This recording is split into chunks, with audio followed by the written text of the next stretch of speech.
The last couple of days, I keep getting ads in my TikTok feed that are specifically targeted at Gen Z. And I don't know if it's because I have Gen Z kids and I talk about them, or if it's just because the algorithm is a little bit deep fried, whatever.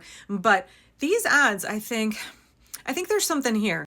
I mean, they're not all ads, but the algorithm keeps feeding me content about how Gen Z are returning to Christianity. Gen Z are finding religion again. Gen Z are embracing evangelicalism and are picking up their Bibles, including ads for Gen Z Christian artists like Josiah Queen. Gen Z is bringing Jesus back. His song is something like "We're dusting off our Bibles." Sorry, I did him a little bit dirty with this screenshot here, but do you see what it says down at the bottom? Gen Z is making Jesus cool again. And I'm also seeing posts like this, worship videos, Gen Z wants Jesus. And it just seems like a little bit frantic, like, please, Gen Z, please find Jesus. Come on, guys. Come on, Jesus is cool again. Come on, Gen Z. And we know what kind of Christianity that they're selling. We know what evangelicalism is in the United States in 2025. And I was like, what is with this kind of advertising right now? Why are they so desperate to draw Gen Z in? Aside from the fact that we know that evangelicals are always proselytizing. But right, also there has been this huge concern in the last few years about how much Gen Z is leaving the church. Gen Z is a large generation. According to the United States Census, Gen Z is the first population in American history where minorities outnumber white people. We also know that Gen Z is leaving the Christian church at a rate of about 1 million people per year. As they reach adulthood, as they start to deconstruct, as they go to college, right? We know that the Trump regime, fascists in general, are really afraid of higher education.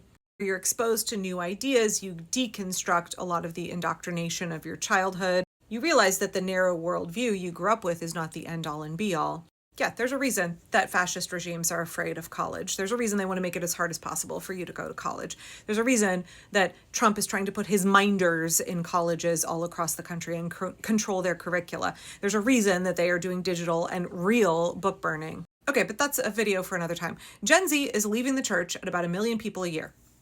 And again, that's just the Christian church. I don't know about LDS. I don't know what the statistics are for other faith groups, religions, cults. I don't know what the stats are there, but I do know that evangelical America is really stressed about it because they need people tithing. They need those bodies in the pews. They need that monetary contribution, and they need their vote.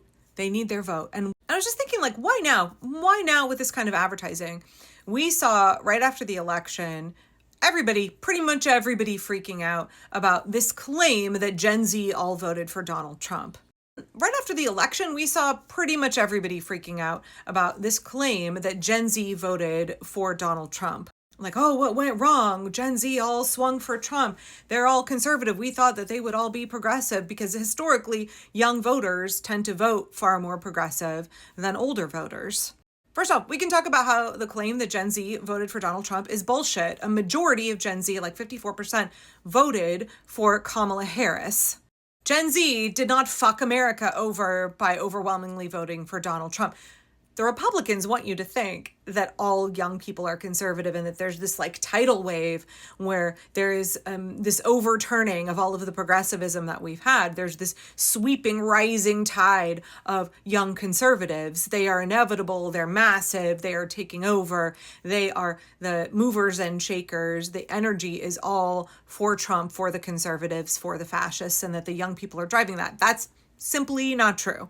Yeah, we saw young men who were like 19 years old, not college educated, they voted for Trump. But we also know that historically, the largest group of voters to swing for the Republican, and especially to support Trump, are white men who are not college educated. I'm not going to get into the male loneliness epidemic. I'm not going to get into right-wing podcast bros. Although I will say, we saw from Democrats this like, we need to figure out why we didn't capture the Gen Z vote. Even though, again, a majority of Gen Z voted for Kamala Harris, we saw all of this frantic pandering from the white men who are running the DNC of like, we got to court young white men who listen to Charlie Kirk and Andrew Tate and Jordan Peterson. We got to capture them. We fucked up by not having our own podcast bros. We have Hassan Piker, but he's not really a fan of the DNC. Although he does do a fair amount of casual misogyny, just like right-wing podcast bros. I'm going to get excoriated in the comments for that. But it's fucking true, and I've said it before and I'll say it again. Just because a dude is on the left does not mean he's safe for women. Anyway, not going to go down that tangent right now. We saw all of this intense, like, oh my God, we've got to win over these young men. The DNC and Democratic research groups were wanting to did spend millions of dollars trying to assess how they can better reach young white men, how they can shape their lingo, learn to use phrases that appeal to them. When really, actually, if you look at the data from the last election, if you have not run through it, I really think Catalyst did a good job breaking down all the statistics.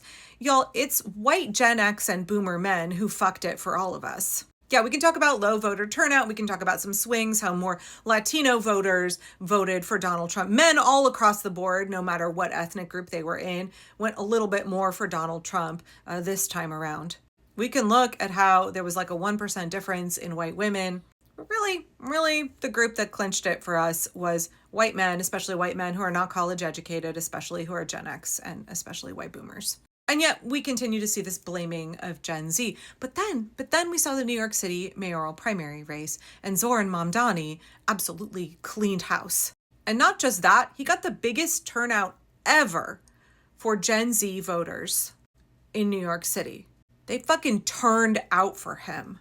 And now we're seeing all of this talk on social media like, oh, did you know that Gen Z, they're really into socialism and they're really into communism. Now, I've seen people who are talking about that, and I think they're quoting a study from 2020. So, I would not put all your eggs in that basket. But earlier this year, YouGov had a poll of 2,000 Americans, and of those under age 34, 62% had a favorable opinion of socialism, and 34% had a favorable opinion of communism. That's an uptick, and let's not forget that Zoran Mamdani is a democratic socialist. Now, in the past, we haven't really seen Democrats on the left have to cater that hard to younger folks because they're automatically going to tend to vote that way. And they don't really spend as much energy on them because that demographic doesn't donate very much money. It's still Gen Z's parents who donate to political campaigns, and therefore to a lot of political strategists, they are more useful. But in the end, it matters who turns out and votes. In the New York City mayoral primary, we saw the youth were willing to get behind Mamdani because of his message, because they found that what he was offering the people of New York was compelling. And so I think it is no coincidence as we are starting to ramp up toward the midterms, and we are seeing more and more people, including myself, talk about how we need to see DSA members, working family members, we need to see more progressives run in primaries against the old standard establishment corporate Democrats. And I've said, I kind of personally favor a Tea Party takeover of the Democratic Party because I understand we have a two-party system. Whether or not that's best for America, that's what we've got right now. So how can we push the progressives forward? Because their message is really compelling. Gen Z, they look at the American landscape and they say, the American dream, not accessible to me at all.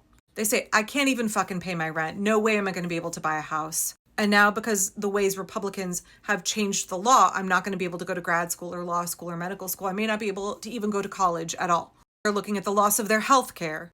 They are staring into Donald Trump's future and saying, this is a bad scene for us. We do not want this. And they are motivated to support candidates who offer an alternative. Fair wage, rent control, protection from predatory landlords, universal health care.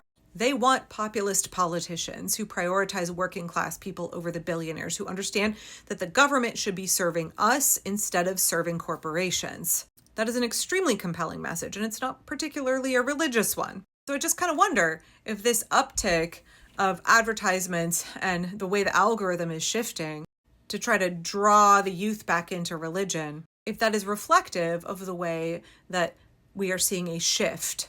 We are seeing young people who've had 6 months of Donald Trump. And again, these are young people who, like their whole childhood, they haven't known an American political landscape that didn't have Donald Trump in it. And so they're seeing him back in power and they're like, fuck no.